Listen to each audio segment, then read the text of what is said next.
Hello, I'm going to compare Llama versus Llama.cpp, which is best programming language. So Llama CPP is an open source lightweight C++ implementation of the Llama language model developed by Georgy Gerganov in March 2023. Its goal is to enable Llama models to run efficiently on standard PCs and laptops without requiring high-end GPUs. Key features of Llama CPP: efficient inference, delivers fast model inference with low memory usage. Its portability, runs on consumer-grade hardware, making it highly versatile. Also, quantization support reduces model size and memory usage while maintaining performance. Wide compatibility, supports 37 models and has inspired related tools like Google's local LM Studio, and Ollama.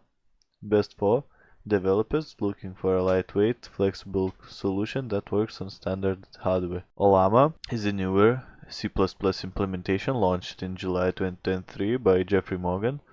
Built on Llama CPP, it focuses on further optimizing performance and usability, offering faster speeds and a smoother user experience. Key features of Llama: optimized interface, enhanced speed and efficiency through improved matrix multiplication and memory management. Model flexibility, introduces model files similar to Docker files for tweaking model parameters and importing models. Automatic model management, handles loading and unloading models based on API requests, streamlining workflows. CPU optimization, utilizes advanced CPU instruction sets like AVX and AVX2 for maximum efficiency. It fully integrates with Llama.cpp, allowing easy switching or integration. It is best for enterprises prioritizing seamless integration, high performance, and user-friendly model management.